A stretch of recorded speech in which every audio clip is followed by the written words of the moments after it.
about the kids play and letting the kids play, Vlad Jr. and I mean all of the young kids, but you were there for Vlad's debut. Can you talk to me about that?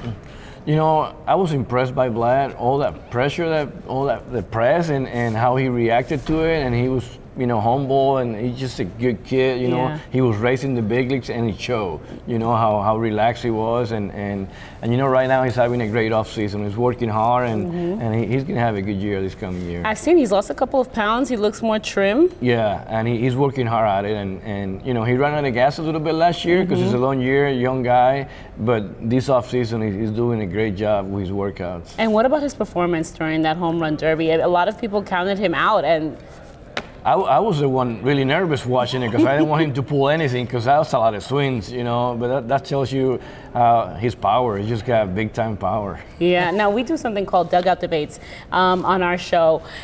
Are you more of a Jose Bautista bat flip kind of guy or a Sammy Sosa hop? I'm a hit the ball out and put the bat down and run.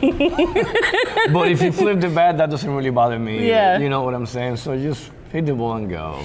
And now you weren't there when Jose Bautista had that magical bat flip that he had during that postseason, but it did start a conversation. And a lot of the players now have been picking up more on doing the bat flips, and they've been very creative with that. What is your thought? What are your thoughts on it? Either way doesn't bother me.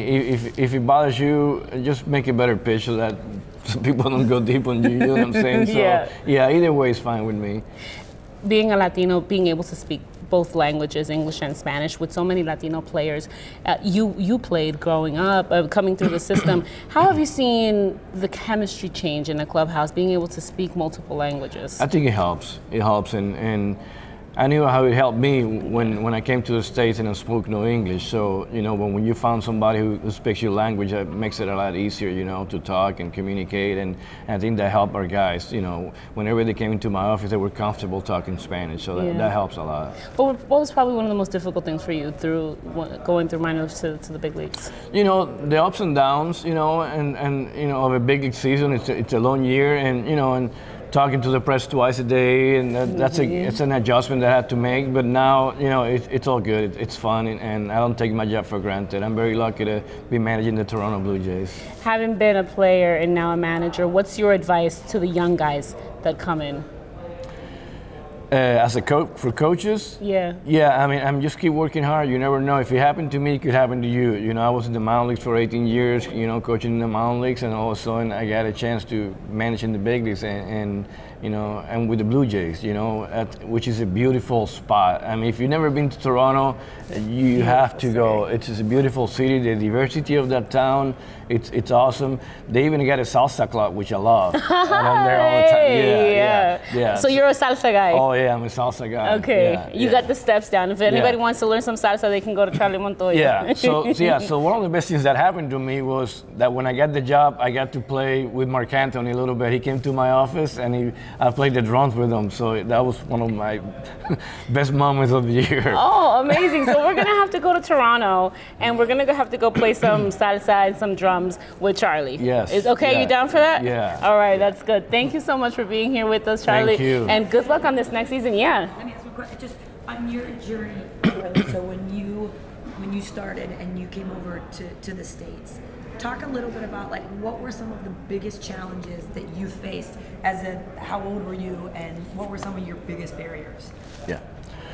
Well, when I first came to the States, I came from Florida, Puerto Rico, all the way to De Anza College here in San Jose area. And I remember when my coach picked me up at the airport, I had no idea what he was talking to me about.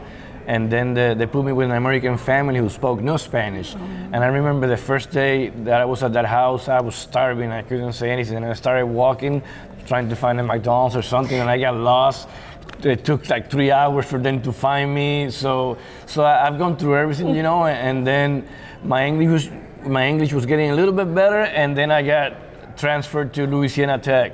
And that's a different language there, you know. I remember somebody was telling me, I'm fixing to go, and I said, well, you're fixing what? And he left, and what?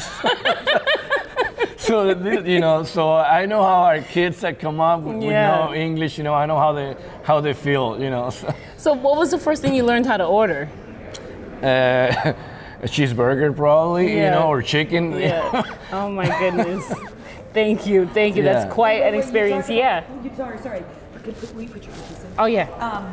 You bring like bongo drums to the clubhouse.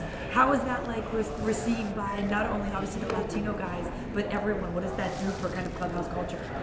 Yeah, I mean, they know I love music, and I got my conga drums in my office. I got my big speakers, of course, because you got to have good speakers, you know, to play music. So, you know, they hear, they know I'm either we lose or we win. I'm always trying to be the same guy, so I'll play my music, you know, and if it gets too loud, I'll close the door for a little bit, you know, so I don't want to bother people. But they know I love playing music. And that's something part of our Latino culture for sure, is the music and the trying to be always happy, right, and finding joy in something. Yeah. I mean, it's a long year, so you want to stay, you know, the same as much as you can, and I use music for that. I just love music. Favorite artist? I'm gonna say Mark Anthony. If you could spend the day with Mark Anthony, what would be the things that you asked him? Can I do the chorus while you're, you know, I play the guiro also, so, you know, while you're singing, can I be, you know. Can you sing a little bit for us? Well, no, I can't sing, but the chorus, you know, anybody can do that. Yeah, I know, but hey, I have you here, I might as well try. Yeah, no. I had Vladdy sing a little bit for us. Is that right? Yes, I had Vladdy a little. Love to see that. A little Daddy Yankee, which is probably one of his favorite artists. But talking about music and talent that comes out of Puerto Rico, how proud are you of that? Because not only is it baseball, but it's music, it's acting, it's everything. Yeah, you just have it. We got it. You know, we just love music and love having fun, and again, it's been a good year the last couple of years for Puerto Rico. You know, after the storm and stuff. You know, Cora winning the World Series, Martinez. You know, our players in the minor leagues and the big leagues doing well. It's been a good year couple of good years for Puerto Rico. Amazing. Yeah. Thank you. Great talking to you too.